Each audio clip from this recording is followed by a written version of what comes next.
We are back at the College Football Inquirer, and watching Sam Darnold go from the guy who was seeing ghosts and had the worst mononucleosis graphic of all time, I guess the only mononucleosis graphic of all time.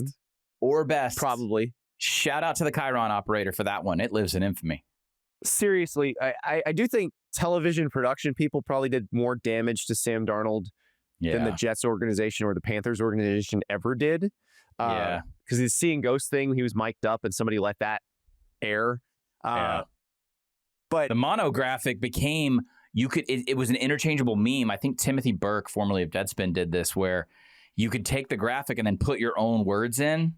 Yeah. And so it could be like, and you could do it for yourself. Yeah. It's the poor guy, man. Yeah. But he got through it. Sam Darnold got through it, found his way to San Francisco, then Minnesota, and then goes to Seattle and has this incredible season, wins the Super Bowl. And our producer, TJ, threw this question out yesterday, and I thought it was a really good one.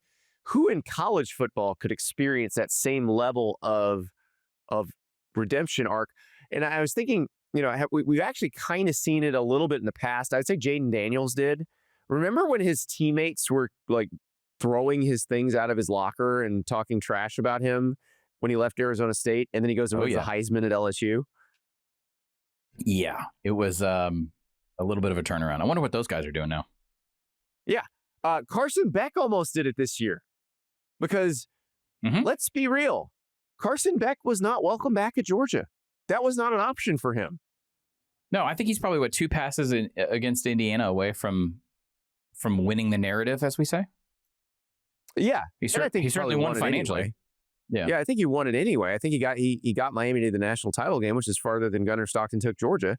And now you could say the talent around him, but the talent around Gunnar Stockton is pretty damn good too. So I don't know. I think we have some opportunities for this sort of thing in college football now. The one guy who jumped out, and it's probably because I just talked to his new head coach last week. So I had Brett Bielema on my On3 show last week, and he was fantastic and talking about, players like Devin Witherspoon, who's a star for the Seahawks now. But they did a great job with Luke Altmaier, and Luke Altmaier was perfect for Illinois.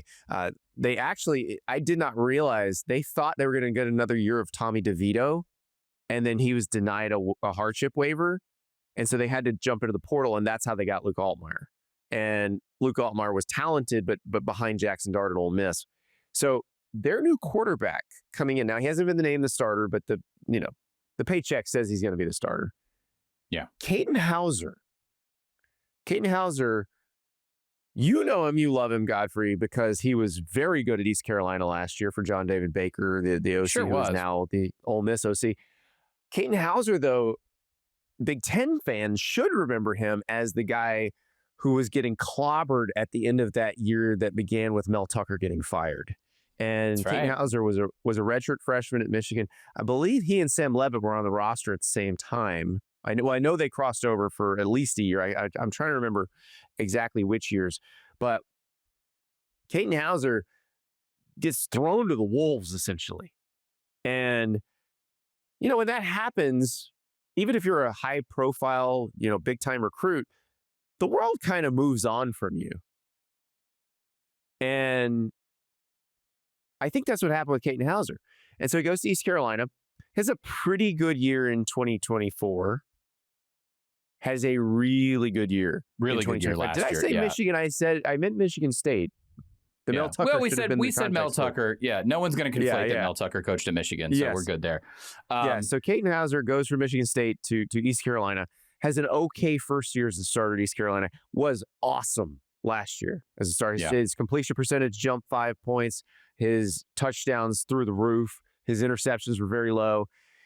And he's coming into a team that, look, Illinois is losing some talented players like Gabe Hawkes and J.C. Davis. And so it's not like they're just reloading. But I do think if you're a team that is in the top half of the Big Ten like Illinois is, and they won 19 games the past 2 years, I think there's a chance that if you hit, you could have a very big redemption arc.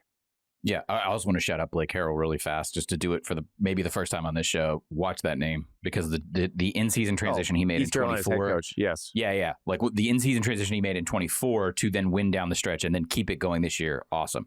So I was going to foil this, Andy, and kind of poke holes in Sam Darnold a little bit, because it's hard to talk about the Super Bowl without talking about the Seattle defense and what they were able to accomplish against New England. So yes, a redemption arc is great, but then all of a sudden it's a redemption arc because the defense that is on your team in your uniform is absolutely brutal. So our producer TJ looked it up because I asked. It was about 21% of their blitz rate in the game against New England. So, and by the way, Sam Darnold was also pressured a good bit. He just was more productive on his dropbacks under pressure. So he faced pressure on 15 of his 40 dropbacks. This is just Sam Darnold. I'm going to hype him for a second. He did more. He had 13 throws under pressure, and he got 56 yards and a touchdown off of those pressured throws, whereas Drake May did not. Now, back to my original bit.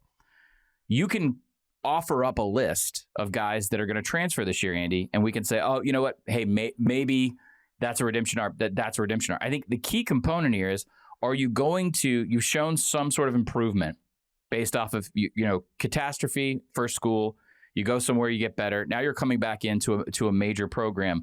What does the defense look like? During the break, you talked about 21-22 Georgia, right? Yeah. Which I'm pretty sure I could have probably won a national title. I would have just been doing a lot, it would have been a short screen game. Nobody was scoring on them. Yeah, they had a better collection of defensive line talent than anyone in college football this century and probably ever. Yes, I distinctly remember a young man named Caleb Downs terrorizing Texas, on corner blitzes, and thinking, Will Howard is going to be a national title winning quarterback. So I think it's as much, at least if we're going to use the Sam Darnold comp, it's going to be as much about, are you stepping into an effective defensive situation, which I think would narrow down the pool of some of these transfers, right? So we're also going to do a bit on transfer quarterbacks and cars because you asked me to. So I'm looking at that list and I'm thinking, not to spoil that. I'm like, well, some of these guys are coming in. They're going to have great offenses. I'm not sure if they're going to have that kind of representation on defense. But I don't think you have to necessarily win the national title in college football. Like I mentioned, Jaden Daniels won a Heisman Trophy. Yeah. I think Carson Beck's a great example as well. The other one I would throw out there is DJ Lagway, because incredible hype, had some, showed some promise at the end of his freshman year, horrific sophomore year. Yes. Just all of it thrown away as a sophomore. He goes to Baylor this year from Florida. Yeah, but my problem there, Andy, is that he's going in. He's going to play for a great defensive mind, right? Nobody doubts that. The problem is Baylor's defense is getting worse. But if they can compete for the Big 12 title, I would argue that that's redemption. You're just saying we're good enough on the narrative there. Yeah, I don't think you have to win the whole thing. I mean, there's 136 teams. There's only 32 NFL teams. One of them had to win it. So, yeah, I would say if Baylor were to, if Baylor were to win, go to the Big 12 championship, you'd say it would qualify. I think that would be fine. And I think if that happens, we're sitting here this time next year talking about DJ Lagway at the top of the NFL draft. And he has a lot to work back from, because he had the injury, he had and it just all little things kept popping up, not really having a chance to work with his teammates all last offseason. And he's got to button up some of that stuff and prove that he can lead a team. And I think that's the big question with him, because he can make throws that most quarterbacks in college football can't make. Most quarterbacks who will have much higher on our list than him can't make the same kind of throws he can make. But if he can't put it together as part of a game plan, if he can't do the things in the offseason and during the week that need to be done to lead a team, it doesn't matter. So he's got the opportunity. He just has to take advantage of it. Spav is the OC. Yeah, Jake Spavital is the OC. Yes, Jake Spavital is the OC, which I think that's a very good combination there. Spav is a calming influence. He's just one of the more even-keeled people you'll meet. Yeah, it's funny. I think this just illustrates maybe a glass half full, glass half empty mentality on the show, because you're looking at it as what I'm seeing is this: Dave Aranda probably in an aggressive prove-it situation going into 26. Like, I think this is it.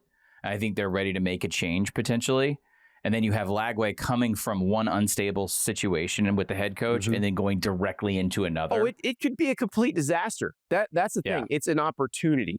It could go either way. But he has the special skill set that most people don't. And I think at that position, if you're special, you can elevate the rest of your team in a way that you usually can at other positions.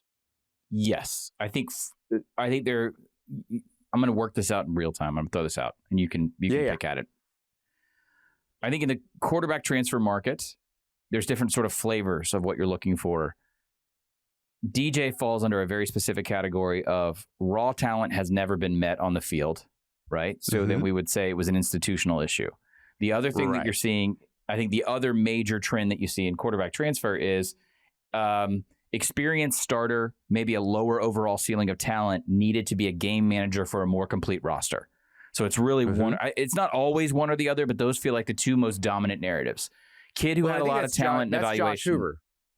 Josh Hoover is expected to go into Indiana and game manage the heck out of that thing. And you saw, Fernando didn't have the kind of numbers that Josh Hoover had at Cal. You know, Josh Hoover at TCU, probably more productive than Fernando Mendoza at Cal. That doesn't mean he's going to be better than Fernando Mendoza was at Indiana. Well, but I was I was thinking more like Ohio State takes a look and they're like, all right, we got Kyle McCord, but we could make a marginal step up, a incremental step up, and get a Will Howard, who's kind of being pushed out the door. That was Kyle McCord going, you need to guarantee me the starting job, and Ryan Day being like, yeah, we're not going to do that. Yeah, that's true. Will Howard, though, effectively a step up, an improvement, wins a national title. So hindsight tells us they did the right thing, but it wasn't a jump like the way you're talking. Like, no one was trying to unlock Will Howard.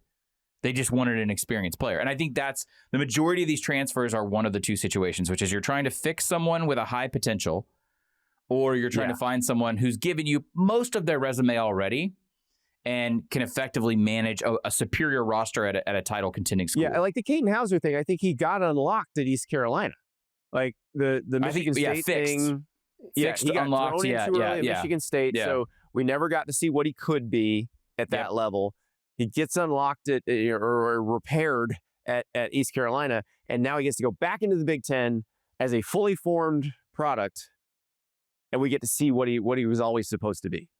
Yep, farm leagues, it's happening.